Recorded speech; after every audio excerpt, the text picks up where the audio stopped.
Hello once again. Up here. Welcome to the Loadout, presented by The Daily Dot. That's capital T, capital D, capital D. Please, if you haven't remembered that yet, start remembering it today, right now. This is the day. This is the time. I want you to remember that right now, forevermore. I am, as I always am, your loyal host, Jared Wynn, bringing you one more night, just the one, of esports news, discussion, debate, and diatribes. And joining me in that vein is the one, the only, Sir Richard Lewis. Richard, please tell me, in all of your esteemed glory, how are you? Pretty good. Ridiculously long day today, brother. Obviously, you know that, man, because we've got a Colonel uh, episode edition going through, which is always nice when you're writing articles for that. And obviously, our editor is up to his eyeballs. For me, I've had obviously my weekly show. My other one got delayed by DDoS, so I had to do it today. So it's been a beast, a real beast. But we're still here. And I'm looking forward to a good snooze after this, but I'm just going to wring the last drops of esports ire out of me before bedtime. That's what we're here for. We're here to just wring the remaining drops of life, blood, soul, whatever you have left in you, Richard. We're here to wring that out and pour it into a hot, soupy Twitch mess. That's my job, really. I'm here to facilitate the ripping out of whatever you have left. So, without further ado, let's get that underway. Let me get my figurative tools here to get to work. IEM Gamescom, I should say, if I want to say that properly, is going on right now, as a matter of fact. Before we talk about any of the results, because we can't really go too far there, the tournament's still being played, actually. Middle of the week got started. A different format for Gamescom. They are running a 5 lives, I believe, format. So you have an opponent and you play, and then if you lose, you take a loss to your lives column, and when you run out of lives, you end up being eliminated. So this creates weird things where you don't have equal matchups. You have teams playing the same opponents multiple times. I think SK actually played Renegades twice out of 3 matches consecutively. Just a really strange. I think they actually played 3 times. Actually, SK and Renegades played 3 times. Really weird format for me. Yeah. Not sure what I think about this. I know it's been used in StarCraft. Red Bull Battlegrounds, for example, had this kind of thing. I didn't like it there either. It was a thing where players were often focused down for being weak, and then even if they played above their standard, they played a good tournament, they would still get eliminated because they're just having to play over and over and over again, while the players with the big reputations get kind of a free pass in the early rounds. So, what the fuck do you think about this, Richard? This very It's interesting. I mean, look, I talked about this with Carmack a long time ago. He's had this idea for a while, and you're right, it sort of got appropriated and used in StarCraft, but not in the way that he'd envisioned it. I don't know if you remember, but a while back, I did an interview with Carmack for the Daily Dot. We put an article out there. It was about his move to, I recall, yes. to LA. And we talked about this then, that he was like, look, I think this could be a really cool format. Now, one of the things I've always liked is event diversity. Like, I don't want the same thing over and over again. Like, okay, for a regular season, when you're watching sports, obviously it needs to be consistent. There needs to be a certain number of games in a season. There needs to be a certain cup competition each season, a knockout tournament, depending on what sport you're looking at. But for example, in England, we have the Premier League, we have a League Cup, and we have an FA Cup. And there's 3 trophies you can win every season without fail. Now, when other teams get the opportunity to enter into other tournaments and the formats are different and stuff, I think that's like a great thing. And when Carmack first sort of presented this idea, I said to him, I think this is great, actually. I think it can work. It's something a little bit different. The whole people jumping in and coaching other teams and just all of this cool stuff that's happening that makes it a little bit out of the ordinary. Now, would I want every tournament to be like this? No, but the value is in the novelty value. It's something different, and if it was to happen once a year and remain in this format, I think that'd be great. So I definitely, I definitely have a lot of time for it. It's thrown up some super interesting results. I think as well, having a sort of more relaxed tournament just before a major, I think it really works for all the teams. I think they're all feeling pretty good about it. So actually, I've been enjoying it. I didn't have a lot of time today to catch the games, which I'm really sad about. I'm going to go to bed soon and curl up and watch the VODs, such as the life of an esports journalist. But the main thing is I'm loving the format, and it's great to see Carmack's long-standing idea, because he's been talking about this for years. I mean, literally years to me, that he wanted to do a CS tournament like this, and it's finally good to see it come to fruition. I do like the variety. I feel like it could be perhaps tweaked a little bit, improved upon a little bit to Yeah, perhaps well, prevent. that's why you go for proof of concept, isn't it? You know, Exactly. you wanna try something new, and you want to to see how it works, see how the community engages with it, see how the players and the teams engage with it. Like I often rip on ESL when they do something wrong.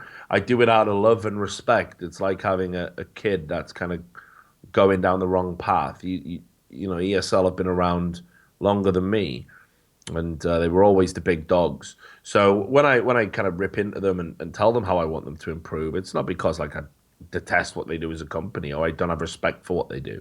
It's literally just to, you guys are the industry leaders. You've got to lead by example. And I think this event is a great example of how to lead by example, by being fearless, trying out something new. And I hope they take the feedback on board from the community, from the players, from everyone involved, and refine it. And I'd definitely like to see this format again once a year. You can't have too much of a good thing. But once a year, I think it would be absolutely perfect. Yeah, I think it's a fun thing to have some variety as well. Just maybe make it so that we don't have 3 consecutive SK Renegades matches. Just a little more variety within the variety of the different tournament formats. Yeah, So, yeah. we'll see if I that. do agree. I do agree with that. We'll see if that comes to fruition. Hopefully it does. Moving on to a bigger discussion topic, really. We talked about Trick2G and his odd suspension that happened about an hour before he went live on Monday, actually. Yeah, and literally. what also happened is that a Twitch staff person posted on Reddit about his ban, said it was not 4 months. That post actually was then deleted, apparently because Twitch does not comment publicly on such infractions. And then we got the news. The punishment was for 1 day. Now, I have a feeling, just my intuition here speaking, certainly not anything I've heard from anybody, that 24 hours was perhaps not the original suspension length that was had in mind, if any specific length was in mind originally. Perhaps the reaction to that or the confusion around what the standard was for the punishment put in place led to 24 hours. Perhaps they felt like once they suspended him to begin with, they kind of made their message, they got it across. They communicated their point. What is your feeling now that we've reflected on this and we've seen it's a 1 day suspension for Trick2G? How does this fit in for Twitch? Like, what does it even do for them? What does it accomplish for them? Just a lot of unknowns, I think, here. It's a real tough one. It's a very, very strange one. I mean, first of all, I don't even know how the 4 month rumor got started. I reached out directly to the Team 2G organization. I told them that I thought, and you heard me on the show. We only had the 4 month date to go off at the time. So I did go on something of a diatribe, as I'm prone to do. And I got in touch with the Team 2G organization, and I was like, look, what's going on? And they were like, we can't comment. And I started digging up and speaking to sources. And eventually it came out that it was a 1 day ban. 1 day. And I was thinking, wow, what's all this drama about? Now, there's some schools of thought here you can employ, and that is that it almost generated more attention than the 24-hour charity stream did. Like this sort of reaffirms the idea of Trick2G as the bad boy at Twitch, which perhaps was an image that was kind of ebbing away. He's had a bit more legitimacy. He works with CLG now. He's been not directly, I should add, but indirectly. He's been involved. He's been a bit more legitimized. His stream. It's not that I don't want to use the word edgy, but perhaps it's been dialed down a little bit from where he was when I first discovered him and first started writing about him and talking about what a great streamer he is. And, Sure. So it's almost like this kind of puts the edge back into him, which actually, from a brand perspective, would be very good. And I'm not saying, look, I wouldn't go down the road of saying they manufactured this and the 1 day ban was literally bullshit as well. It's all part of some wonderful scheme to make Trick 2G look like the edgelord of old.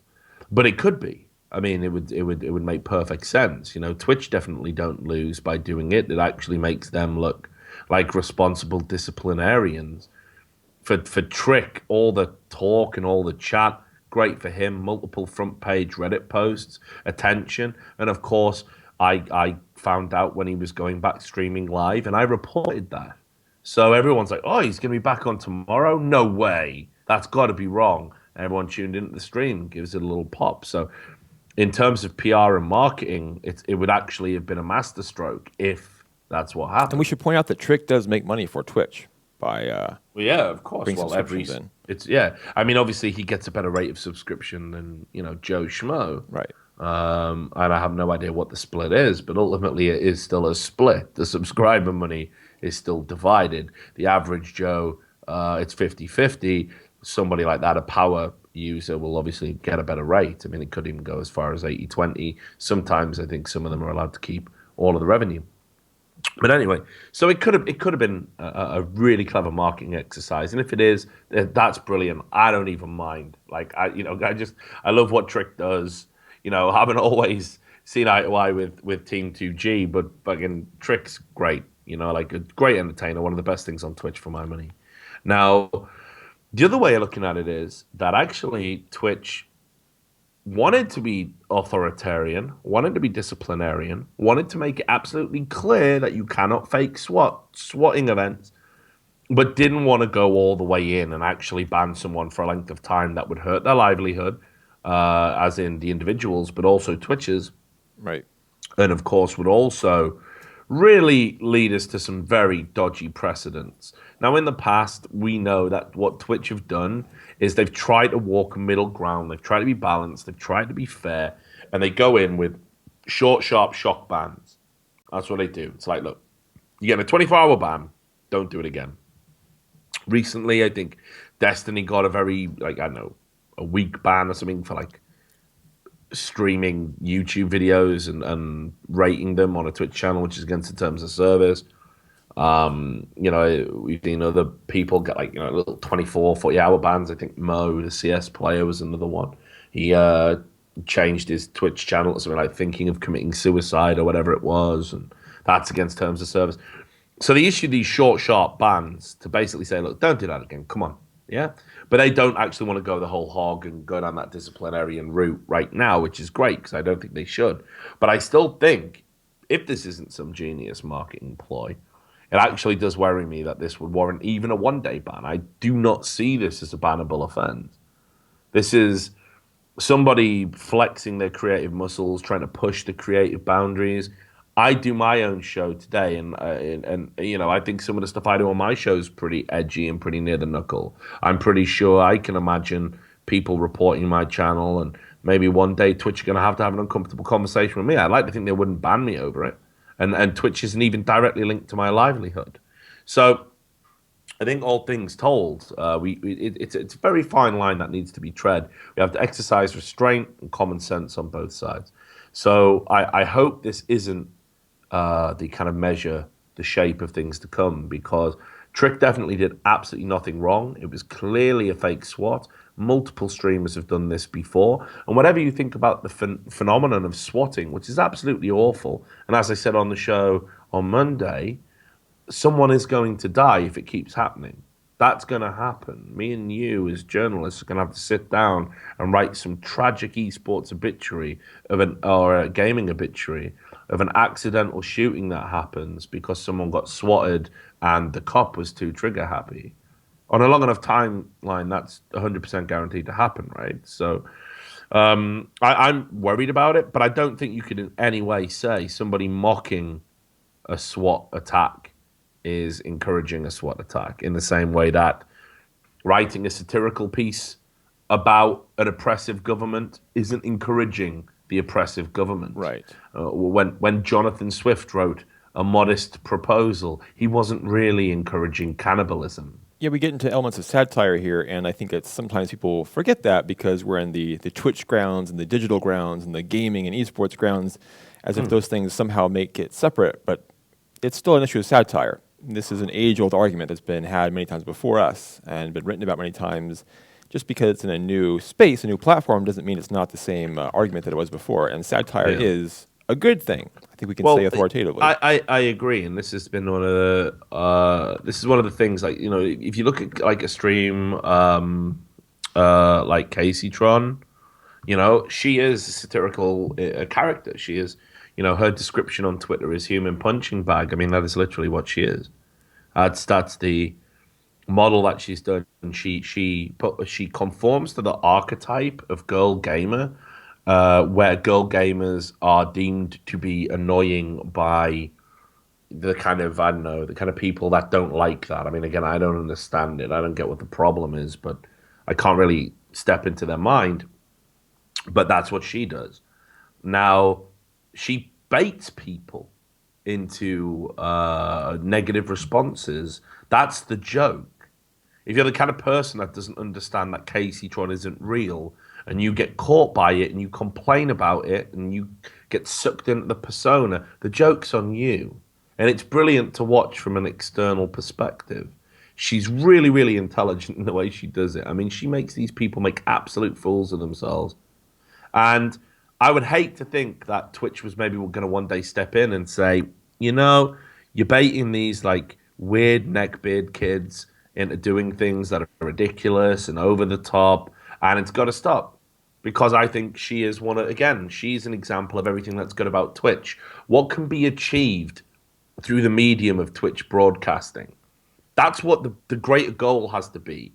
Like, it's an industry changer, sure, but this is like public access television, available to everybody of a specific generation, going out live, direct interactivity with fans. This is something that mainstream television will never have. And actually, we're limiting the form, we're limiting the medium by saying, you can't do this, you can't do that, don't do this, don't do that, we're going to ban you for this, we're going to ban you for that.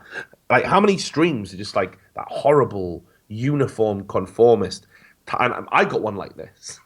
When I stream a game, it looks exactly like everyone else's. It actually doesn't have a nice overlay. It's just a little picture of a cam down in the bottom, because that's where you put it, right down in the bottom right. And you stream, and you get a bit of text that comes up when you have a donation, and the games. But it's all the same. It looks the same. It is the same. The people that are pushing the boundaries are the people we should be embracing, and they're the people that Twitch should be championing, because they're pushing their platform in a new territory. So I certainly hope that Twitch aren't going to go down the route of being censorious and overzealous, because I don't really think that serves their business. And I know it definitely doesn't serve the interests of the creators or the fans of those creators. We're speaking broadly now about creators on Twitch, and one sentiment I saw expressed by multiple streamers who do make their living from Twitch but aren't quite as big or famous perhaps as Trick2G is the concern that if Twitch is cracking down to some extent on this sort of thing, if they're saying, okay, this is a bridge too far that's been crossed, and that's a new precedent for them, they're going to issue bans and things like that for things they don't agree with, don't want to have streamed, will streamers who don't have quite the following or the public presence that Trick2G has be given the same leniency in this case that he was given? So would a streamer who did the same thing perhaps a month from now, who has far fewer followers or subscribers, be given just 24 hours? It's a difficult, if Twitch did do this as a punishment, an honest punishment, it's a difficult precedent, not only because where do you draw the line in terms of satire, but also how do you interact with further transgressions from others who you think are transgressing, I should say, transgressions by Twitch's definition. So it's, I think, a can of worms they're opening if they are getting into this. It is. And this is why you're always better just not opening the can in the first place. Right. Like, don't even bring the can into your house. It doesn't need to be there. Obviously Twitch has a standard it has to conform to. It's got to have age limits. This is what I'm saying. Okay, look, Twitch is for kids as well as adults, right?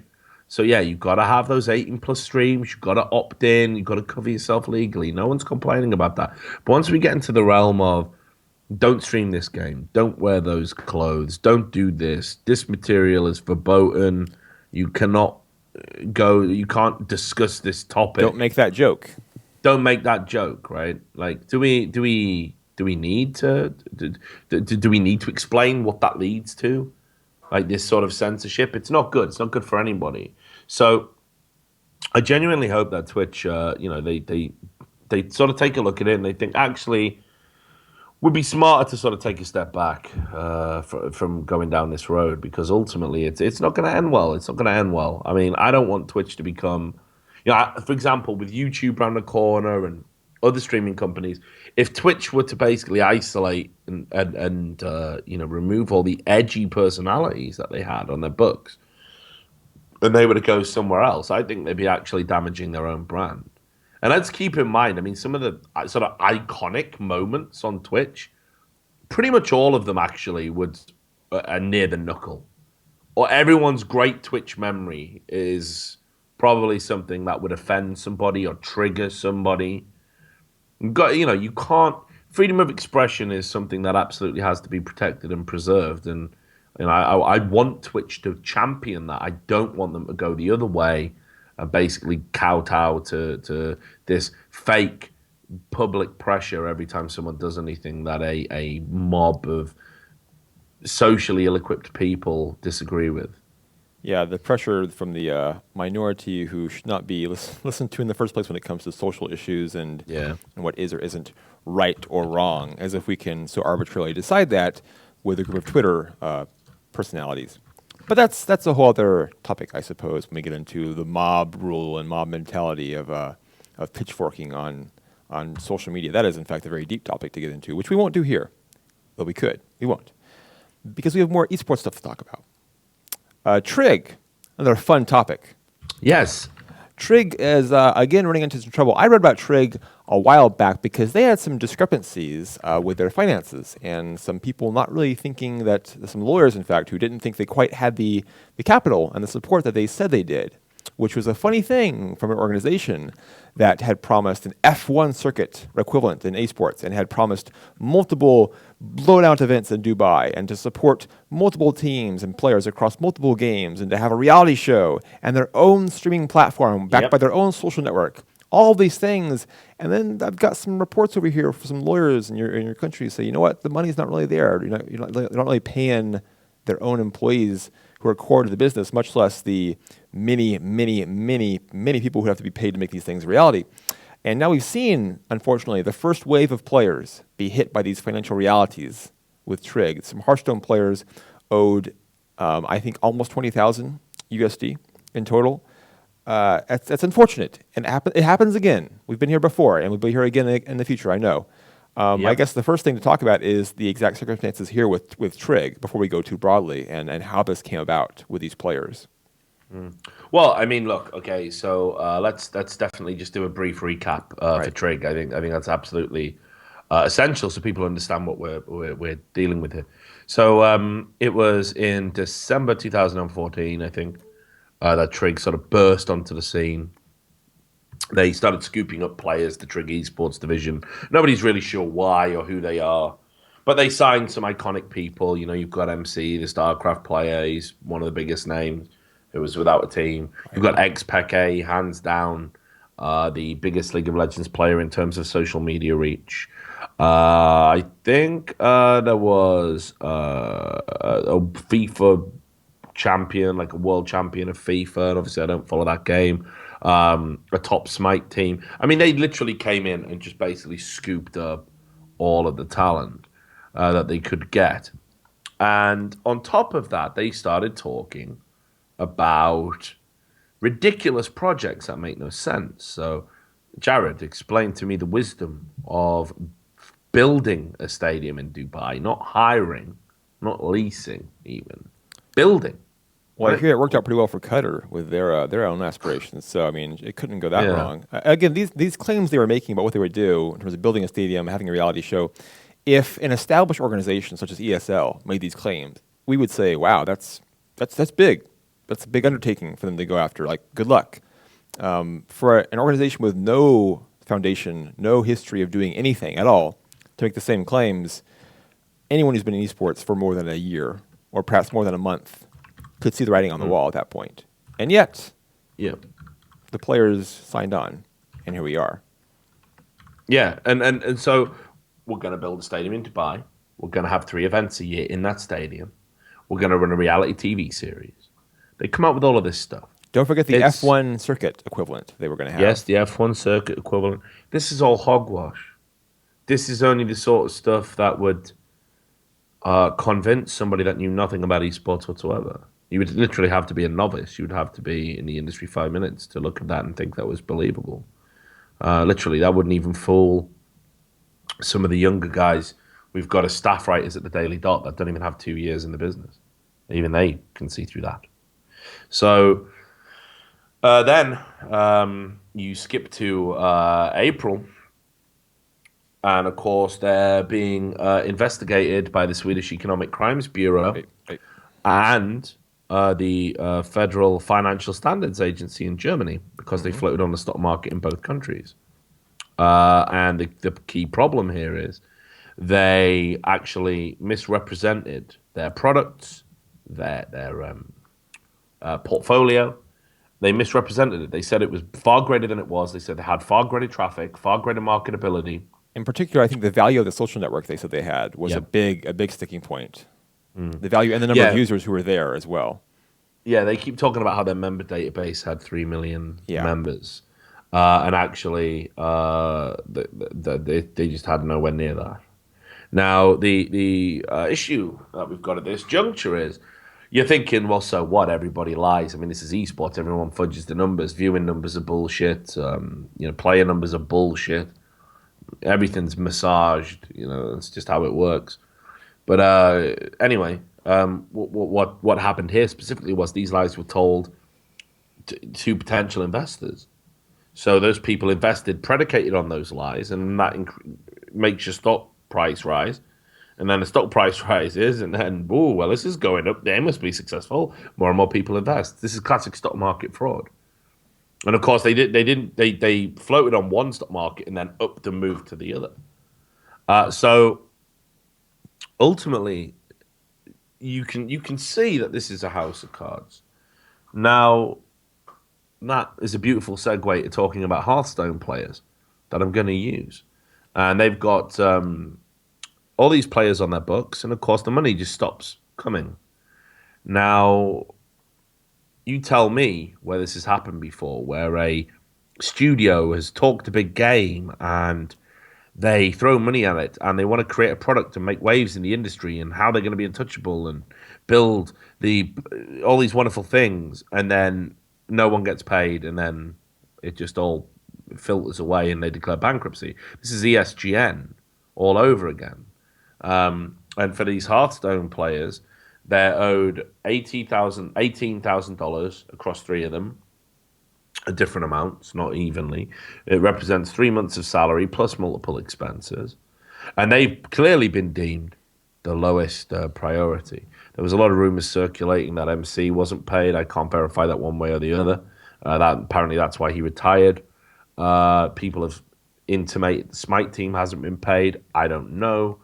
I don't know what the status of the League of Legends payments is, but certainly with the Hearthstone players, they haven't been paid for 3 months. Now, apparently, during this investigation pending legal action and its independent auditing, the Swedish government is obliged to pay all employees their salary for 3 months. But the problem with this is, as a player, you are a freelancer. Even if you're contracted to the organization, you are not protected by Swedish law. So even at this juncture, if Trig were to go bankrupt, even though this debt is known and is public and would have to be accounted for by any auditors or any people going over and assessing the debtor-creditor relationship and what assets needed to be liquidated and who needed to be paid, they're not going to get paid. And notably, the people who will get paid are those who convince the players to come onto the organization for payment they would never get. They're the ones who actually will get paid in that circumstance by the government. They would get the benefits, while the players who were tricked into this would see nothing. Yeah, And not only that. I mean, on top of that, we know that this organization specifically lured the players into signing the contract predicated on a lie. They said they had partnered with NIP, the Ninjas in Pajamas organization, also of Sweden, that these players would be under the NIP banner, they would have the NIP brand, that this would help them get sent to invite tournaments. They were lured in. It was a con job from the start. And they didn't even realize that. So, and on top of that, of course, the classic esports clause of silence Oh yes. that goes into a contract. They put a clause in a contract that says that if you talk about this publicly, any debt you are owed, any salary you are owed, any money you are owed, it's all null and void. And of course, this isn't legal. This doesn't stand up in Swedish courts of law. It wouldn't stand up anywhere in the world I can think of. This wouldn't have stood up in the fucking Wild West, frankly. This is the company that was going to change esports and reinvent the wheel. And it's just the same old thing happening over and over again. So I have a great deal of sympathy for all the players involved. I'm sure this story's going to get messier. Obviously, the Hearthstone players have now left the organization. I imagine all remaining players at Trig, which are very few and far between, will follow suit. And they'd be absolutely right to. That would be my absolute advice right now. I don't know if XPeke is a fan. Don't know if he watches this show. If he does, I would definitely say to him, get out while you can, because it would be terrible to see Enrique sort of get wrecked like that. So. I've noticed the whole Trig name and sponsorship never really played much of a role in the origin. I haven't seen a whole lot of it. Just throwing that out there, not knowing what the financial situation was with Peke and his crew, but it's unfortunate for the players who are affected in this way because, again, you mentioned the clause, how it obviously would not stand up in court, but they have to feel intimidated by it. They do. They don't want to go there. They don't want to risk losing money that they're never going to see anyway. It's this cycle that happens here. The players who are less mature and less experienced and don't know a lot about the legal system are roped into these contracts without knowing what all the language even means, just in the hope of getting paid to do what they love. And here we are once again. So, yep. And the sad thing is, it's not going to be the last time by a long shot. Of course it won't. Of course it won't. Of course it won't. And I just wish that the esports community would have the same length of memory for all of these scams and all of this bullshit that goes on a business level and all the players that get ripped off as they would do for who said that bad thing, who was involved in what pointless scandal. Yeah, well, that's not quite as fun to talk about, unfortunately. We have fun talking about. Oh, I don't know if we have fun talking about it. It's interesting to talk about, and it should be talked about. That's why we do talk about it, but doesn't make for as many upvotes.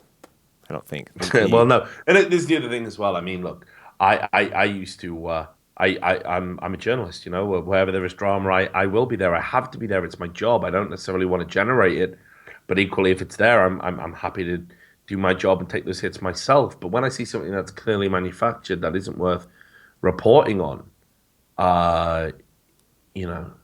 just why I don't get why the community is like obsessed with who said what. We've got all these problems that genuinely need fixing, like really need fixing. There's no player union. Players are getting screwed.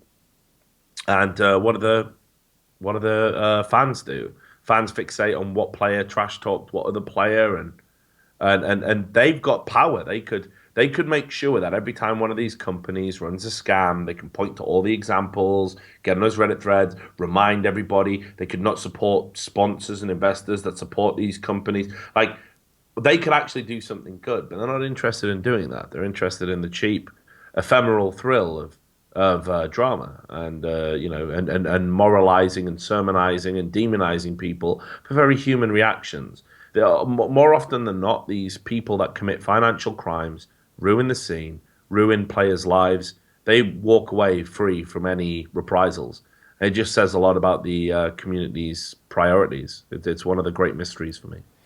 Unfortunately, these things don't begin and end with esports. I mentioned before some reference to the World Cup in Qatar.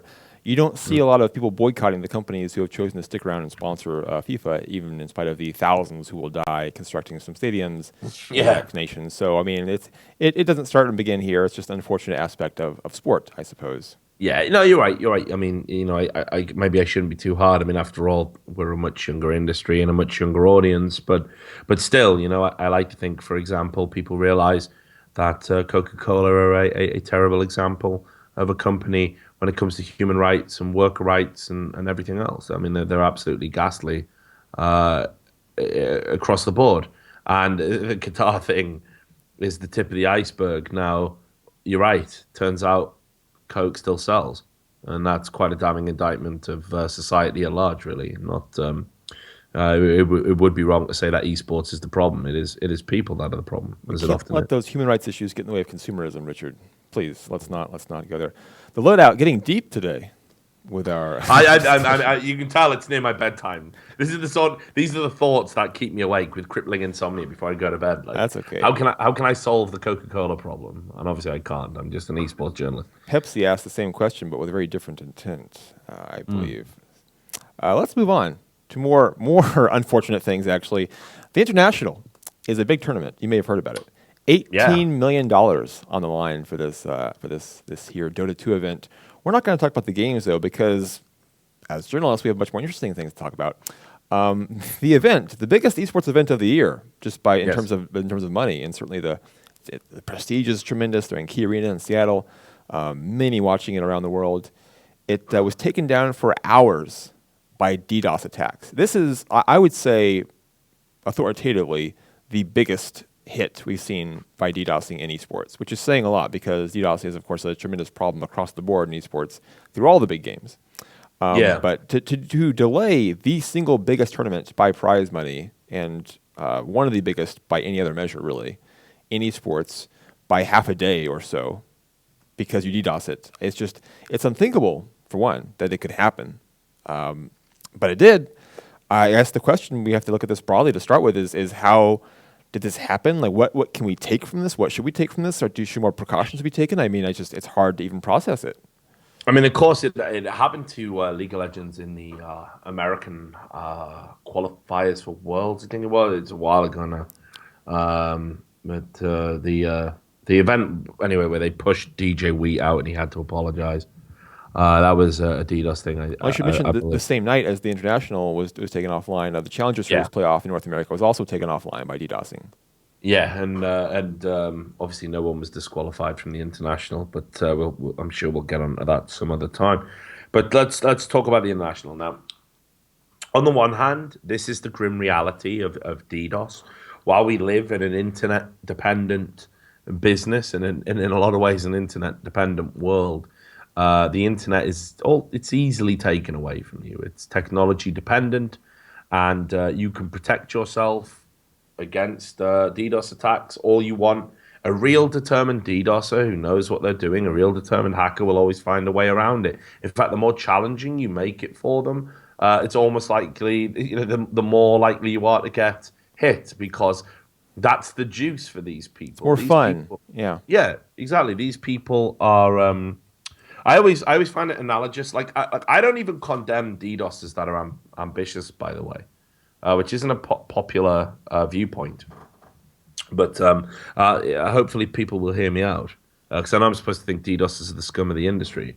But for example, the DDoSers that did the biggest ever DDoS attack on Cloudflare, a DDoS protection website. Even I can sort of see the amusement of that. Yes, money is being lost. Yes, there is embarrassment. Yes, it's not a very nice thing to do.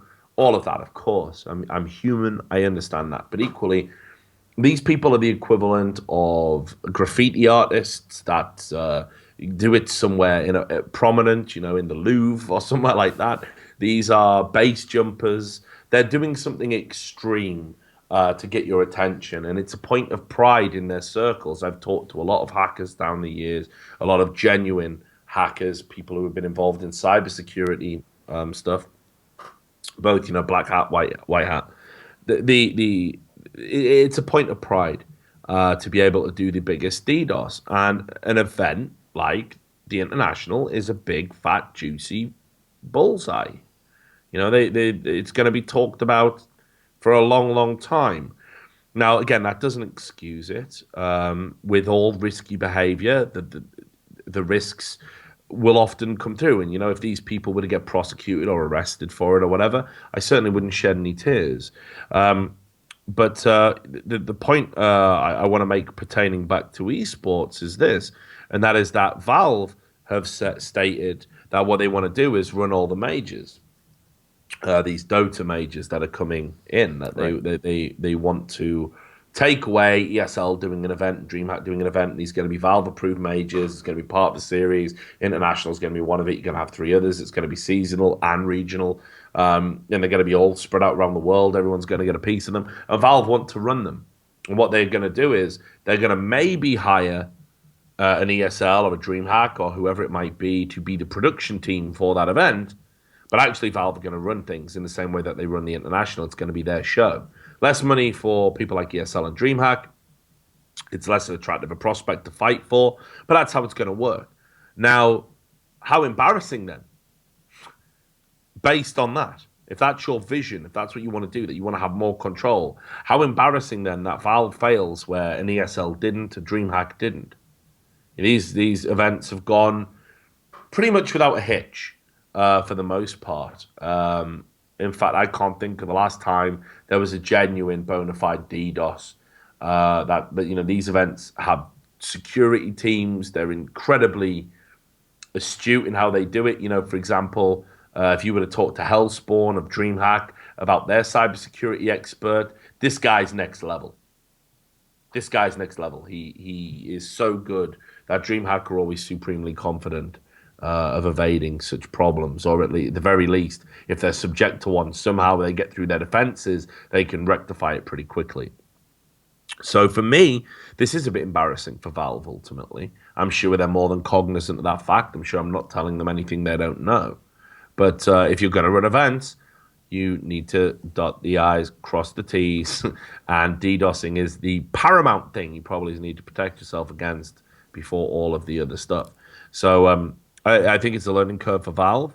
I think there'll be actually a few people in the industry that have got a little smirk on their face right now, given how things have gone. And I sincerely hope that Valve learn from it, because an event like the Major, even though I'm not particularly a Dota fan, it is an esports landmark. This is a huge deal. It really shouldn't be crippled by DDoS attacks. And just a shout out as well, Jared, to Red Eye, who I thought, considering it's his first time doing a Dota event and it's the International, actually filled the time incredibly well. And his crew left him up to dry for much of that, actually. They were not prepared, as he was, for 3 hours of just talking on in. So, yes. And I was going to say the same thing, actually. Well played to Red Eye for managing to get through that, especially with a studio crew who were not quite as prepared for 3 hours of unexpected conversation. Exactly right. I mean, this is how you know how good a pro is. A lot of people are fans of Ricky Gervais, for example, but at Live 8, which we had the gig, there was a band that was delayed. I can't remember which one, and Ricky Gervais had to come out and fill for time, and all he had to do was like 5 to 10 minutes of improvised stand-up. Couldn't do it. Ended up doing the dance from The Office. One of the worst things I've ever seen. One of the most embarrassing nadirs for comedy, actually, from somebody you would expect better of, a great comedic mind. A British icon, really. In a lot of ways. Yes. For Red Eye, another British icon. Yes. For Red Eye to be able to fill for that long and make it entertaining, that's why he gets paid the money. That's why he's still one of the best hosts we've ever had in esports. And anyone who says differently is, simply put, Jared, an idiot. So at least we had that. We had Red Eye showing himself to be the professional that he is, thanks to the DDoSers. Perhaps they did perform a service for us in that one small way. I would agree that any esports event, a big one at this point, should consider some pretty extreme security measures, especially if you're the International with your $18 million prize pool. You are the single biggest target that exists in the industry for this type of thing. So maybe some consideration to it. I would think Valve, especially, they've had, I'm not sure if you recall, some cybersecurity issues in the past with, I think Half-Life 2 had some significant code leaked some time ago. Perhaps it's been too long. They need to be reminded of the dangers of putting their stuff out in public like this and what could happen. Now they know. I'll be interested to see if the rest of the event goes off without any further hitches. The main event, the final being delayed, would be the ultimate, I think, accomplishment for any DDoSing soldiers out there. Not that I'm encouraging it, just pointing it out. It would be something. Yeah, I mean, and then look, DDoSing, it's never going to go away. It's like an arms race, It's like cheat coders. You can only react to what they're doing. You can put bigger defenses in place, They'll always find a way to knock those defenses down. It's how quickly you react. It's how prepared you are for it happening. So yeah, there is a bit of irony actually, and it's a shame we're not going to have too much time to talk about the League of Legends Challenger incident because they're telling players who don't have any of the resources that Valve have that DDoSing you got to protect yourself, and then you see a major company like Valve unable to protect itself. A determined DDoSer will always get you in the end. You sort of just have to suck it up and appreciate that fact and learn from it. Yeah, I think it does lend some people, I think, some consideration because we often do say, well, if you got DDoS, perhaps you should do a better job with your Skype or not, make your information so easily available. There are many cases in which players simply do not prepare themselves at all. They don't put any effort into securing themselves and their IP, and that's how things happen. But there are also cases where, what are they going to do? They're a professional gamer, not a professional security expert, cybersecurity expert, and you can't protect yourself from some of these things. If Valve can't do it for their $18 million tournament, I should also mention, we don't talk about Call of Duty much here because why would you when you can talk about Counter-Strike instead? It's a superior game in every way. But still, the MLG's Pro League for Call of Duty, which is the legitimate professional league for the game, has been racked by DDoS attacks to such an extent that the best players in the game are talking about stepping away from the league and just not playing in it. It's that much of a problem. So I think DDoSing has actually become a bigger issue, which is saying something. With the international being delayed, with the MLG Pro League being just beset by problems. We'll see if new standards perhaps emerge in the industry to counter this. I think you do have to be as aggressive as you can in securing things. And with more money and more prestige, it's only going to become a bigger issue and more important issue to keep things secure. But that's it for DDoSing today. I'm sure we will revisit the subject in the future. Well, yeah, we'll definitely be revisiting it, sometime soon. Yeah. There's absolutely no doubt about that.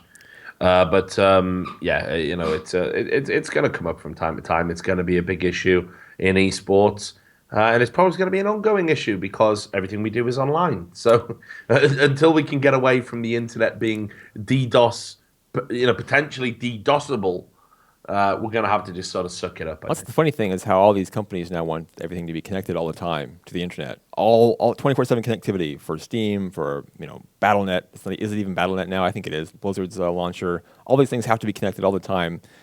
That actually opens them up further to these kinds of attacks and being victim to these things. But they asked for it, I suppose, in that way.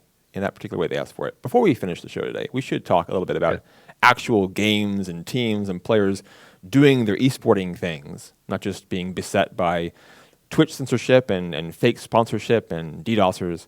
The LCS playoffs this weekend, exciting. I'm excited. Yeah. I'm sure everyone else is excited. Well, how could they not be? Yeah, I'm incredibly excited. Fnatic's coronation, I think, is the subtitle for the LCS playoffs. That's definitely how it's going to go down. In Europe, we have H2K playing Giants and Unicorns playing Rocat. But I'll be honest, it just seems like we are wasting time until Fnatic starts playing.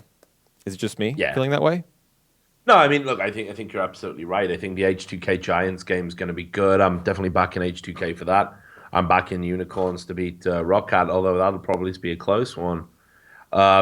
Ultimately, though, it's like you say, there's no one in Europe that's even close to Fnatic right now. They proved that in the regular season.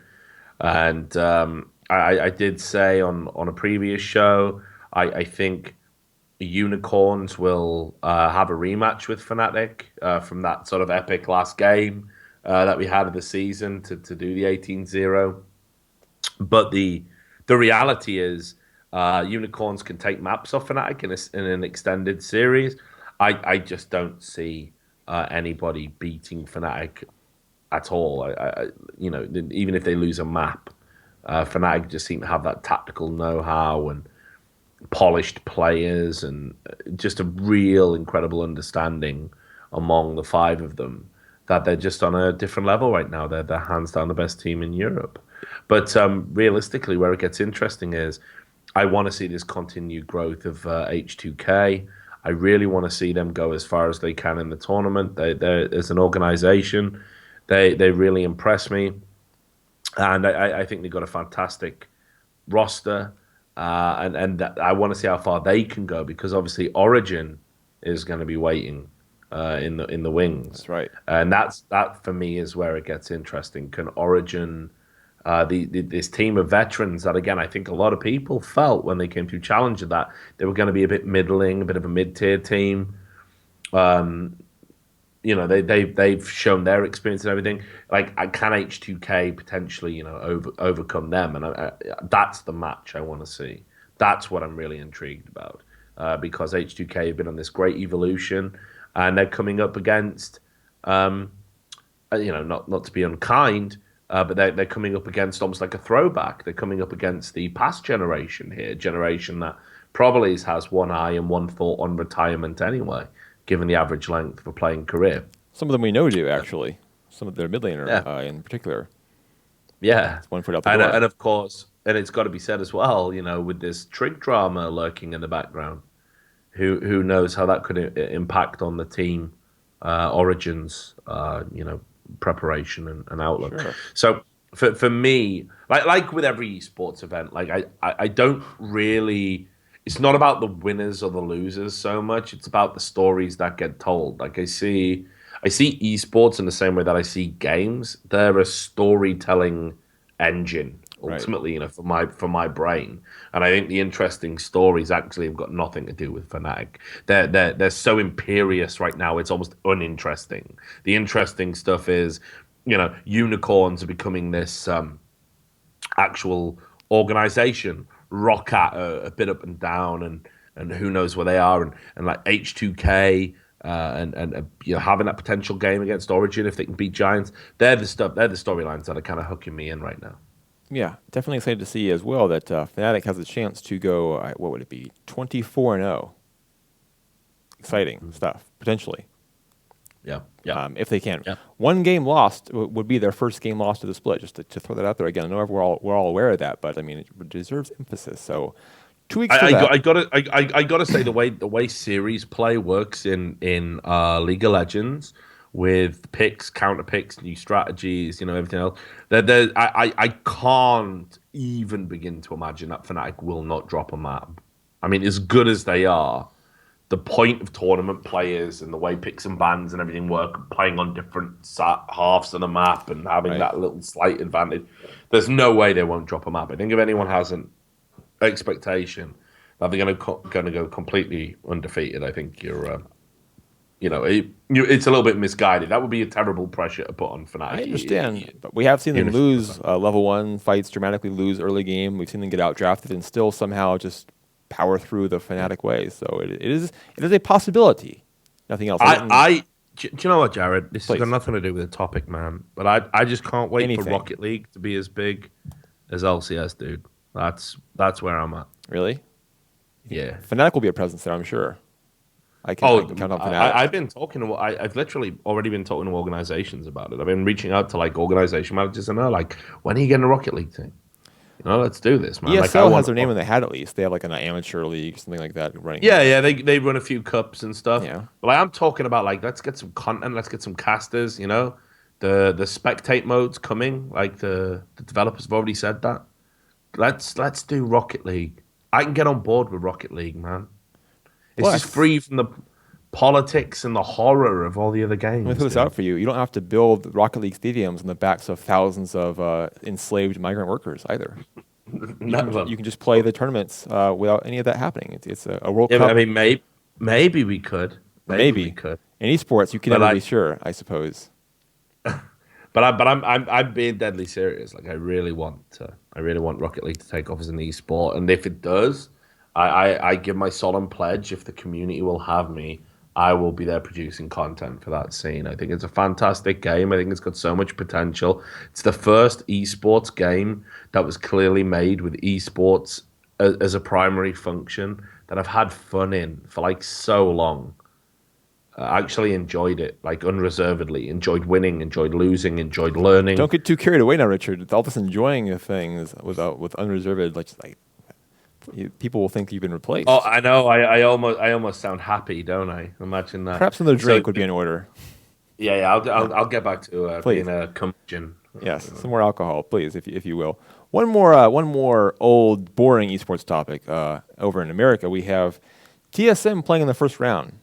It's been assumed for really the entire split that whatever TSM did, the split doesn't really matter because they're TSM. They won the IEM Worlds. They can recover and they'll play well in the playoffs. They'll get by. What are your feelings on TSM actually being able to turn things around and play like a TSM they're capable of being, especially given a tough first round draw with Gravity, who were the top team in the split for much of the later weeks? Yeah, I know, dude. This is a real weird time. It's a weird time to be a TSM fan. It's a weird time to even be picking winners in general. In North American League, actually. Like if there was some sort of betting practice that was going on, which of course, no one would ever do that. Never, no. No. But betting is completely wrong. Yes. It's incredible, actually. I mean, I look at the run TSM would need to go on to get to the finals, and it should be undoable based on regular season form. First of all, based on regular season form, like the Gravity game, they just shouldn't win it. They just shouldn't. And then, okay, let's say TSM pull it out the bag, right? Because it's TSM. They really shouldn't beat Team Liquid. Really shouldn't. And then, like, whoever they play in the finals, and realistically, you would think it's going to be CLG. Yeah, can you believe that, by the way? That CLG seems to be a clear favorite, given the limping Team Impulse and then Dignitas of all teams. And this is where it all comes together for me, because I actually despise sort of superstitions and they're ridiculous. They don't make sense. Rational people don't do them. But in sports, and especially amongst sports gamblers, people have these weird little rituals. I've known professional footballers that I've written reports on, and they have the same shin pads they had when they were 12 years old, and they wear them underneath another pair of shin pads, and it's a look. Paul Ince of Manchester United, Inter Milan, and Liverpool fame. He used to never put his shirt on in the tunnel. He waited until he come out of the tunnel, then he put it on. Michael Jordan had his old gym shorts from North Carolina throughout his career. There you go. Exactly right, Jared. Now, sports fans and sports players, there's this whole superstition thing going on. We believe in magic and portents and signs and omens and things that don't make sense suddenly just come out of the sky and like a bolt of lightning into your brain, and you think, wow, I get that, man. Like, yeah, that's the way it's going to go. And I think, and it's Riot Games' wet dream, by the way. I think TSM are just going to pull it out from nowhere, from absolutely nowhere. And this goes against all conventional sense, but I think we're going to get that CLG and TSM final. Imagine that, if you would, for a moment. There's no reason they should. There's no reason they should. I think Team Liquid have proven themselves to be a much better team than TSM this season. I think the same applies for Gravity. Maybe not a much better team. Maybe that's a bit of hyperbole, but they've definitely been the better team. And I think in the bottom bracket, no disrespect to Team Dignitas, they're kind of like, look, Odie's in the chat, right? So I got to be careful. They kind of feel like the also rans a little bit. Like they're the chances. They're the ones that are coming out from nowhere. They had a ridiculously good start to the season, then a ridiculous dip. Who knows what form they're going to carry into the playoffs? Should have kept the zingy. That was the key, clearly. Impulse, a little bit fucking crazy for me. They're a little bit up and down. They've had so much stuff going on in the background. It's amazing they're even in the playoffs. There's an argument even to say, actually, should they even be in the playoffs from a Riot Games, disciplinary perspective? I'll leave that to Reddit to discuss. But CLG should be either of those two teams, hand down. For me, even though I know CLG historically choke in the playoffs, CLG in the finals is an absolute lock. It's an absolute lock. It's got to be. If CLG fail to get to the finals this time, it's almost like a bigger failing than what happened last split. Like, seriously, they've got to. They've got to be able to beat either of those teams. So, TSM, it's the finals. They always seem to pull it out the bag. They have these godlike runs. I just think it's destiny, dude. I believe. By the way, I think a CLG TSM regular season matchup did almost 600,000 viewers on Twitch before. Is it possible we could have an NALCS playoff final with TSM and CLG do more viewers on Twitch in the West, at least, than any Worlds game would do the same year. You know, I wouldn't bet against Just it, throwing it dude. out I mean, there. like put it this way, I mean, as I said, it would be a wet dream for Riot Games. I'm pretty sure Imagine Dragons will be trotted out. You know, the CLG and TSM in a split final is what everybody wants, really, and Riot Games especially, because with all this negative press they've had lately about the direction the game's going in, and you can't have a sandbox mode. Oh yes, the because Sandbox. reasons. We didn't even talk about that, by the way. The Sandbox and Monte Yeah. Cristo's. I loved his tweets. I'm such a fan of Monte Cristo and his half Riot. I'm a fan of Monte Cristo, Yes. but I mean seriously, he's going to be on borrowed time working with Riot. You think so? Do you get that impression? Yeah, you know, I don't know if anyone's noticed this, but they're not big fans of receiving criticism. I actually saw Hi also went out there on a bit of a limb and gave some honest thoughts on the Sandbox thing. The benefits of staring retirement in the face. Exactly. I mean, good on him though. Good on him. And equally, I think they should tell Riot exactly how ridiculous their opinion on it is. That pros that would previously have never come out and dared criticize Riot publicly because of the control they have over their careers. And in fact, if you remember the article we ran on the Daily Dot, where we broke down an LCS contract, there's a clause in there where the entire contract can be invalidated. You can be banned, penalized, whatever, for speaking out against Riot Games or indeed the game itself. That's a clause in there. You can find that article for yourself. It's Yeah, the here we are. blasphemy clause, I think, is the name of it. Yeah, exactly. Now here we are, and players are doing it anyway because they need that sandbox mode. It's ridiculous that you're going to make a pro player who has already grinded his way through millions of games. You know, like, all right, not millions, but potentially tens of thousands of games, maybe even 100,000 plus games in his professional career. That you're saying the best way for him to hone his skills is to play more games. He's already in a pro team. He wants a fucking warm-up tool. He doesn't want to have to play more games.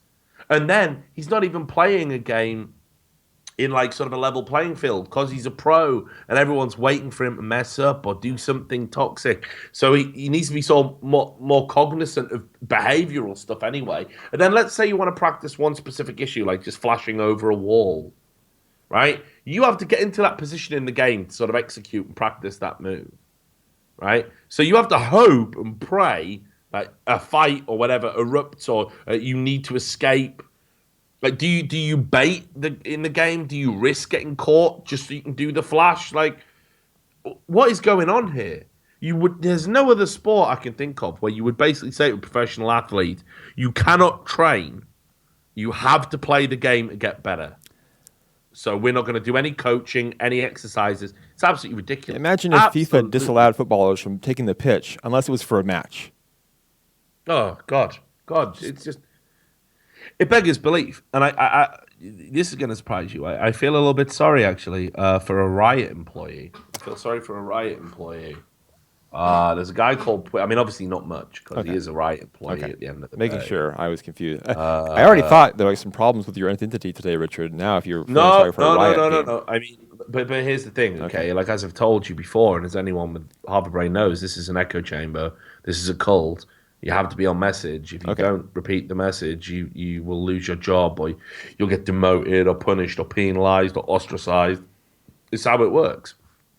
It's a guy called Pwiff, I think his name is pronounced, and he went on Reddit and tried to justify it, and it's just awful. He made this comment that was he basically said, if we give you a sandbox mode, players might say to other players, hey, why don't you go and play sandbox mode? And that would be toxic. That was the defense. Like, seriously. Okay, as if people right now aren't being told uninstall. Like, while we're broadcasting, right now someone's being told uninstall. Right now someone is being told don't play ranked. Right now, someone is being told you aren't good enough to play this game. The sandbox insult would be an improvement. It'd be a benefit to the game if you were being insulted that way. Exactly. Hey, go practice. Exactly. Oh well, thank you. I will. Perhaps Yeah.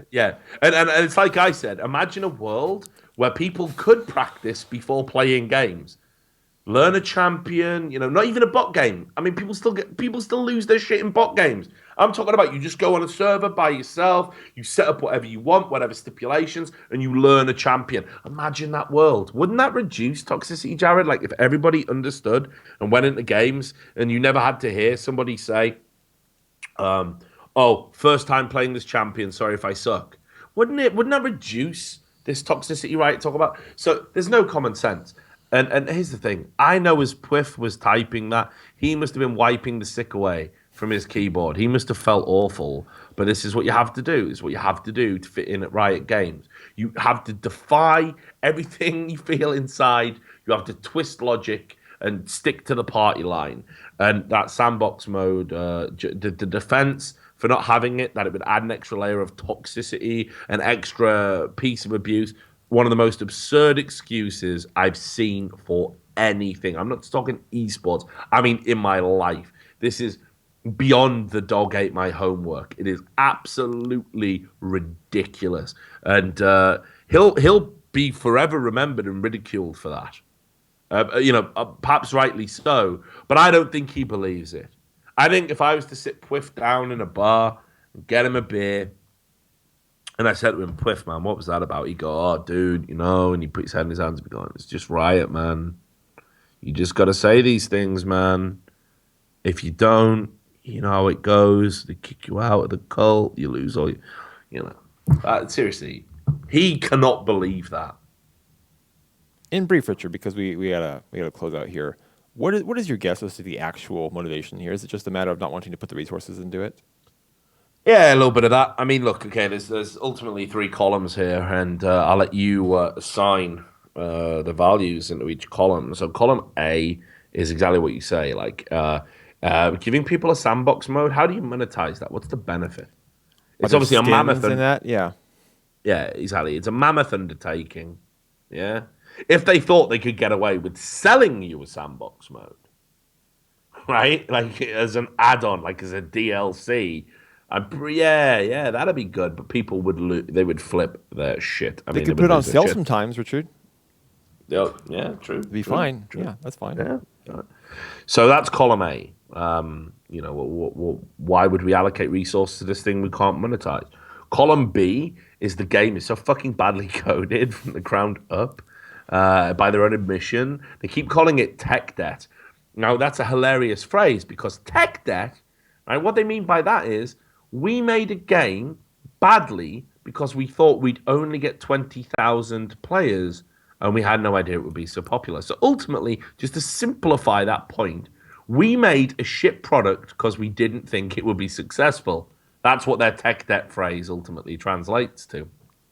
Now, that for me is an appalling excuse, an appalling thing to say, an appalling justification for a bit. But so in column B, you have got literally, can we do it? Can we actually do it? And I don't think they can. I think it would take so many resources. I think it can only possibly come in with a new client. And then there's column C, and column C is control. Now, when you start giving the community modding tools, when you start giving the community sandbox modes, when you start giving the community what they need to empower themselves, a la Valve has done with every game it's ever put out, even Blizzard to a lesser degree, I suppose, but a much more prominent degree, because without Blizzard modding tools, there isn't a fucking League of Legends, by the way, right? Modding tools gave us the MOBA genre.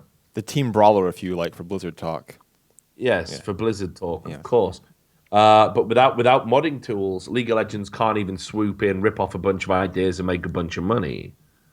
Because they would never have come up with those ideas themselves. It was designed to be a Dota clone. Without modding tools, there is no Dota. You think they would respect modding tools, but obviously Riot don't. So this is the third and final column, and that is like, do you want to empower your user base, give them the tools they can to create cool things that maybe you can't, undermine your authority, you lose control of the content. When I go into a game of Dota, Obviously it's fairly limited and stuff, but there's a bunch of mods out there and a bunch of items and a bunch of things, like different modes.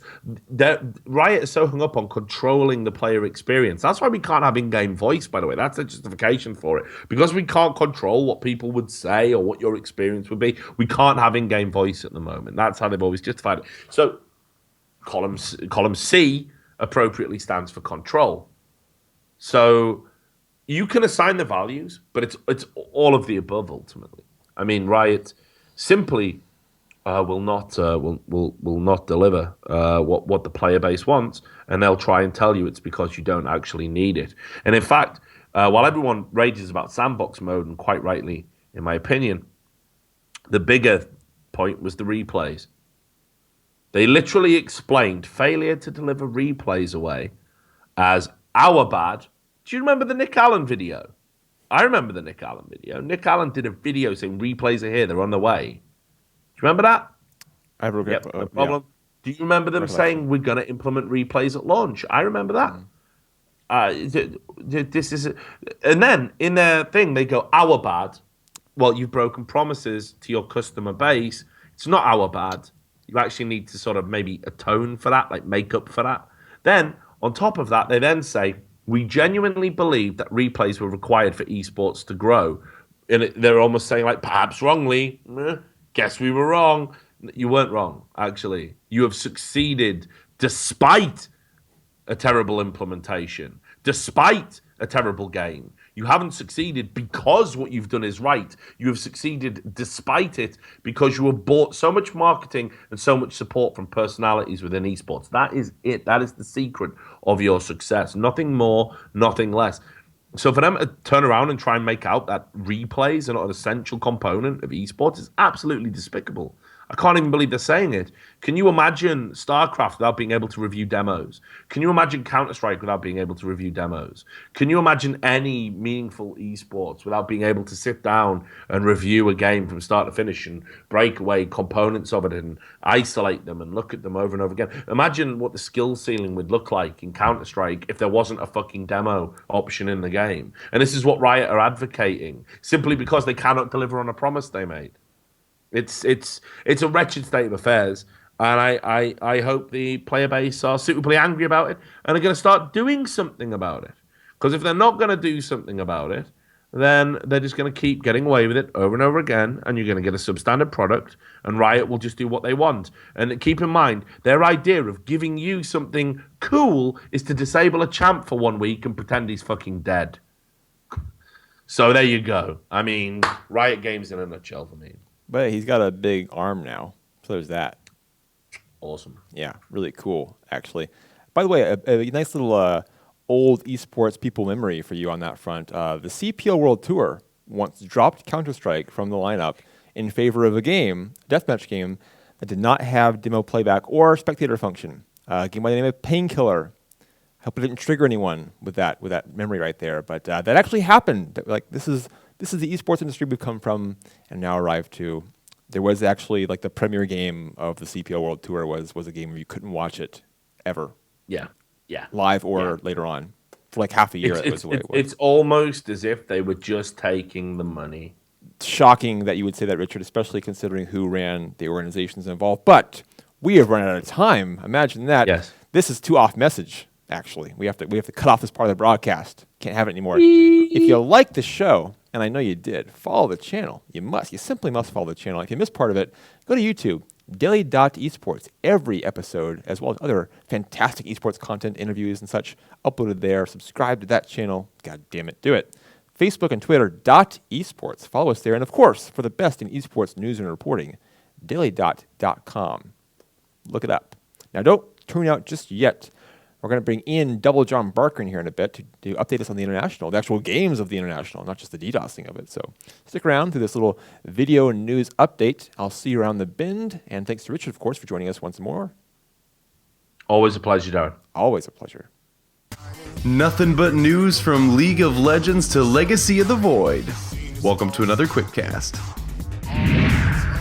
Allegations of unfulfilled payments have finally come to a head as Trig Esports loses its entire Hearthstone roster. Harold Powder Gimmer, Daniel D2 Akuta, and Jan Faramir Engelman departed the team this morning after team sponsor Trig Esports failed to deliver on several ambitious promises. EVO 2015 claims to be the world's premier fighting games tournament. Now it has the viewer numbers to back it up. The event clocked in at 19 million views over the course of competition, more than doubling last year's considerable total. The event also saw 3.8 million unique viewers, with peak concurrent viewership clocking in at 248,000 during Street Fighter action.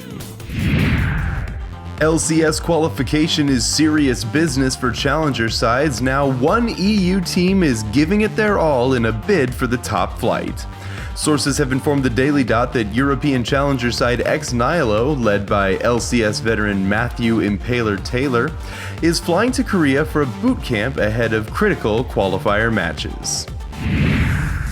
Blizzard's upcoming sequel to Heart of the Storm is still in pre-order, but a new leak reveals a great deal about the game's single-player campaign.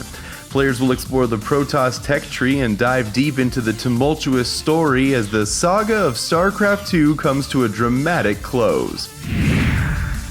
For the best in esports news and analysis, subscribe to our YouTube channel and tune in every Monday. Hey, we're back. That was a quick break, wasn't it? I'm still Jared Wynn. I hope you remembered that from like a minute ago. God help you if you didn't. I'm joined now by the one, the only Ian Double John Barker, live from somewhere else. Not from here, actually. From my apartment. Too busy watching the International to actually show up from his capsule down below the studio space. Ian, how is the International going? You enjoying that?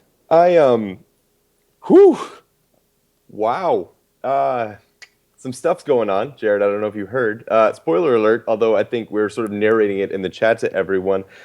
Team Secret falling to Virtus Pro. Jared, Team Secret just lost to Virtus Pro in the lower bracket. They're out of the tournament, and Virtus Pro will move on in spectacular fashion. Sort of a sloppy Game 3 to round things out, but the result remains the same. Team Secret looking just unfortunately disheartened. I know from several people who have spoken with Arteezy that he's going to be pretty devastated after this loss. But the flip side of the coin, of course, is just huge win for Virtus Pro, who's never been able to topple Team Secret and Evil Geniuses all year. Just a great win for them. And once again, another great match at TI 2015. By the way, how did the move for Arteezy and Zai work out? How'd that work out? What's going on there? Well, funny you should mention that, because Evil Geniuses last night logged the 2-1 victory over eHome, guaranteeing them top 3. And Team Secret, I don't think it made top 3. Is that right? I believe they finished in 6th through 8th place. Is there some gap in terms of money between 6th through 8th or 7th, 8th, and top 3? Is that correct? There is in fact a tiny gap. If I'd have to look it up real quick, but yeah, it's somewhere in the hundreds of thousands of dollars range. Okay, I'll just pull that up. Actually, 3rd place is $2.187 million. 7th through 8th is $820,000. So So more millions of dollars. You downgrade from EG to Team Secret, and you lose out on what is that? $1.34 million, I believe. Yeah, something. It's change. Whatever. It's fair change. Well, they had laughs along the way. I mean, you can't put a price on friendship. I'm sure that the Secret guys were just laughing as they came out of the booth after the VP loss. Our dream at a championship is dead. Didn't quite get to see the VP loss, but I did see, looking at the information from the game, that Team Secret allowed almost the exact same draft between the two losses. Can you fill me in on that a little bit, please? What the fuck? An excellent question. What the fuck, indeed. It has to be said that it's not just remarkable that they allowed it. It's almost equally remarkable that Virtus Pro picked it, because it is such a niche draft. It really obviously falls very specifically into VP's wheelhouse. Illidan is one of the few people who's playing that hero, Silencer, specifically at such a high level. Everybody else seems to have sort of ignored it. The FNG playing the Lina in the support role, obviously another very strange pick. Just not a ton of control compared to, for example, we've seen the Winter Wyvern, Darkseer, the Phoenix combos. It was just sort of an all-out damage, and they sort of just went for it. To be clear, Lina Strange as support, not just to be picked. She's one of the picks of the tournament. But the good news, of course, for any team that picks her is that her Laguna Blade damage scales with the ability or with the level of the ability. So as long as she can hit that level 18 at some point, or even, hell, she gets her level 2 ultimate, she's doing a lot of damage. And she's probably taking a support out of the fight. And that's what Virtus Pro did.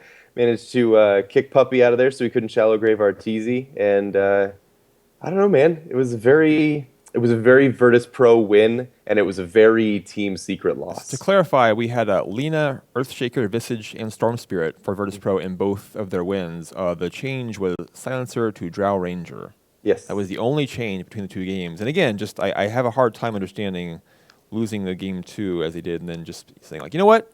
Do the exact same thing again. Why not?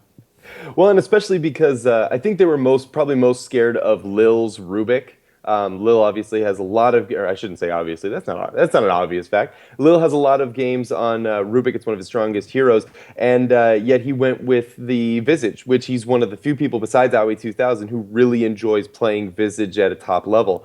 And so they sort of counterpicked it. It looked like they didn't want to ban the Rubik. Maybe they did in the first game. I can't exactly remember. But they sort of tried to counterpick by grabbing the Rubik for Kuroki because he's also a great Rubik player.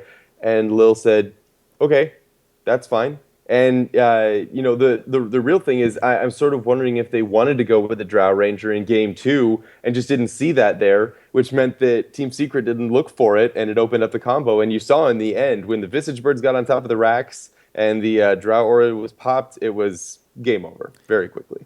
By the way, I think Aoi also revealed that he enjoys playing techies last night. That's it. That's exactly an exclusive interview. Casey Atchison on the scene got the exclusive. He does, in fact, enjoy playing. A fantastic interview that was, by the way. That's my professional segue into the EG eHome series. We had an interesting opening. We were one game away, just to be clear here, one game away from a CDEC eHome final at the International, an upper bracket final. I should clarify there. Yeah. One game removed from that, but EG very much stayed the course. They were still aggressive in games 2 and 3. Sumail cannot be turned off. He only has one direction to go in. That's my One Direction reference for the show, actually. Ooh, I like it. It was a very EG performance. They just did their thing. Describe that for me. What is the EG thing? The EG thing is to pick something that is, sort of comfort picks for the team, which when your EG is fortunate because so many of their players play so many different heroes, that comfort pick is a pretty broad term. I mean, that's, for Fear, it feels like that's half the or like 3/4 of the carry pool. But game 1 faced off against eHome. They let eHome dictate the pace of play. You could tell they were playing a little scared. There was no counter initiation. They were refusing to blow ultimates in reply to ganks. There were a lot of things about EG in that game 1 that were sort of uncharacteristic. It was as if they were terrified that, well, if I use my ult while dying to take this guy down with me, we're going to lose a team fight later. But obviously, if you don't have the ability, or if you don't use the ability now, you don't do any damage, you don't get any progress. The plan almost seemed like maybe Anti-Mage can carry us late, maybe. That's precisely, and it seemed like all 4 players were sort of clinging to Anti-Mage's trousers, like praying that he would get them to the late game. And obviously, when that's how you play, that doesn't happen. And so we rolled on to game 2. I even tweeted, I said, game 1's in the books, time to make adjustments. And they made adjustments, Jared.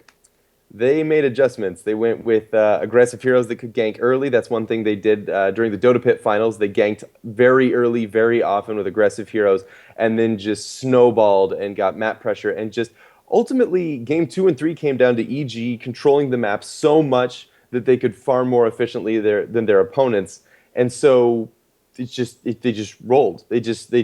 I mean, after 5 minutes, you're down 5K gold. After 10 minutes, you're down 10K gold. And they just did that sort of stranglehold until they took out eHome honestly, in the last game, pretty convincing fashion. It was not bad. Yeah, the last game was pretty authoritative by EG. They were very careful about it, too. They were very, very thorough in their approach. They did not want to have a Cloud9er, if you will. They wanted to make sure they took care of business. And they did. They did.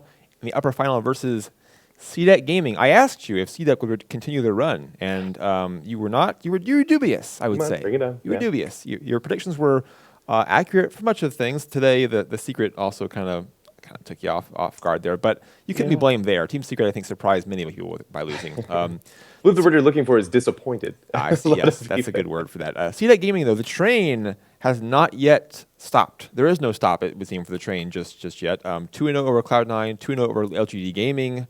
What does it take for EG to stop the CDEC train? You have to make them uncomfortable. It was the same thing that happened to eHome. When eHome was allowed to get comfortable in that first game, that really inexplicable, frankly, five-man wipe at the bottom tower that is forever etched in the darkest parts of my memory. If you let the other team control the game, the one thing the Chinese teams are doing really well right now is they have a very focused direction when they pick their draft, when they execute, when they push from tower to tower. If you let them get comfortable, then they're just going to go. We saw EG beat CDEC twice in the group stage. You could argue that CDEC looks stronger now than they did in the group stage, but honestly, so does EG. And what EG managed to do is they picked the techies, they picked it twice, and they just sort of put the fear of God in CDEC. CDEC are, much like, as you described earlier, Sumail, they have one gear, they're go. And if you can sort of make them hesitant, and you can make them hesitate and sort of fear whether or not it's the right decision and second guess themselves, then you slow down the train and you could sort of control and corral them. CDEC do seem to have lineups they really specifically prefer. I've seen that in their past 3 wins. So the 2 wins over LGD, the second win over Cloud9, they've had all 3 of those games: Phantom Lancer, Lena, and Darkseer. Is it worth it for EG to ban out specific lineups for CDEC, or do they maintain just their normal bans they would want to have against this team regardless? You can't, at this point in the tournament, you can't go with standard bans anymore. You're not playing the meta anymore. Everybody's developed their own playstyle so much right now that you're not playing a meta, you're playing teams. We saw it in the eHome game, actually. We saw their initial bans were extremely boilerplate for EG. I've been following this team for a while, and it was just, Gyro Winter Wyvern, or it was Bounty Hunter, I did say I've been following them for months, and this, of course, is when I forget what they draft. But anyway, the bans were very standard. And then in the very next game, they banned Winter Wyvern in the first go-through. They banned the Luna, which is a pick that is starting to sort of see some popularity. And so, no, I think when you go up against CDEC, you have to okay, we need to take something away from aggressive. And the good news for Evil Geniuses fans is that Universe plays an extremely convincing Darkseer, arguably the best Darkseer player of all time. And so EG has the ability to sort of strike back against CDEC in a way that other teams couldn't. But how do you slow down aggressive? He's maybe the MVP of the tournament right now. I think FY might have an argument there, at least an argument. Yes, but Aggressive's team is in the winners bracket final For now. Took space in their group. So. Would you bet a good whole card cash on CDEC, I should say, finishing higher than VG Gaming when this is all said and done? 100%. You would. Right now, I think it's because there's no team secret to run through the lower bracket now. So you have eHome, Vici, LGD, and Virtus Pro, the 4 teams in the lower bracket. One of those will meet the loser of CDEC EG or eventually. Yep. You don't think Vici could come through there? I don't, not because specifically of CDEC, but because in that sector of the bracket where in order to get to the losers bracket final, or the grand final, they need to go through LGD and CDEC. And some teams have been able to beat one, some teams have been able to beat the other, but very few teams have played both. It's hard to beat both, and it's hard to be prepared enough and mentally tough enough and have the sort of endurance you need to get through 2 teams on rocket boosters. I notice you're assuming EG will beat CDEC in the upper final. I'm not actually. I think okay. that I'm saying that there's a possibility they could be there. Honestly, I don't know if I can call CDEC versus Evil Geniuses. My gut is obviously influenced by my emotions, so my gut says Evil Geniuses. My head says who the hell knows. Virtus Pro, by the way, the only lower bracket team to start with who are still in it. They beat Fnatic in the first round, then Complexity, now Team Secret. Discounting them, it sounds like saying LGD is a team to contend, not Virtus Pro. And that's the beauty of this tournament, isn't it? That Virtus Pro against LGD literally could go either way. Like that's the teams that's why I said the teams that are left in the tournament. You're not playing the meta, you're playing teams, because every team that's left at this point is firing on all 6 cylinders. Just the chemistry is there, the determination is there, and more importantly, the hunger is there. Everybody is so close to millions of dollars that it's going to be hard to stop anybody from playing their best Dota, and that, of course, for us fans, makes for a very exciting conclusion. Yeah, demographics also interesting, because if I had told you we'd have 4 Chinese teams, 1 North American team, 1 European team, you'd probably say, "Oh, sure, that sounds Like, it could definitely happen. By the way, CDEC is one of the 4 Chinese teams, eHome one of the 4 Chinese teams, and the European team is Virtus Pro, not Team Secret. So the only bigger surprise would be if like Complexity was the American team, not EG. Yeah. That would have been the kicker. That would have been the shock of the tournament. And Complexity did play well, actually, at the International. I was impressed by them, more so than I thought I would be. They played very well. The EG loss was tough for them, I think. Well, and they had Swindle Melon on the panel earlier, and you could tell that they just were not happy with their results, which, if you're a fan of North American Dota, is just extremely good news, because players have too long sort of felt complacent. I've spoken to people within the scene who have said that North American players get a little complacent. They're just happy to appear at their international. They're just happy to upset 1 or 2 teams. And Complexity strikes me as the type of team that, you know, they really thought they could beat Evil Geniuses. And after that, I don't know that there's anybody they thought they were going to lose to. Well, Complexity was 1 game away from top 8. Yeah. They were up 1-0 on Virtus Pro, I believe. Yeah, they were. And then Virtus Pro did their thing. And Virtus Pro beat Team Secret, so Complexity can argue they would have had a shot there at the very least. By the transitive property, yeah. So. Yeah, they would have had a shot against Team Secret. So at that point, you know, who the fuck knows? And if you thought the gap from the top 3 to 7th, 8th was bad, Complexity, by coming 1 game away from beating Virtus Pro, went from 820,000 to 218,000. About a $600,000 gap because they couldn't get that 1 game against Virtus Pro after going up 1-0. So well, I mean, you and I can understand Swindle Melons being disappointed, actually. You and I are competitors, but can you process that? Can you process, like, oh, if I'd hit my RP at the right moment, I would be, you know, tens of thousands of dollars richer. Just to be clear, I can't fathom when we that. get to the grand final, the difference there is almost $4 million. Yeah. You either Yeah, get it's a lot. It's a lot. You either get $6.5 million or $2.8 million, depending. I mean, either way, you've made bank. But the difference there is, I mean, that's almost $500,000 per person based on the win.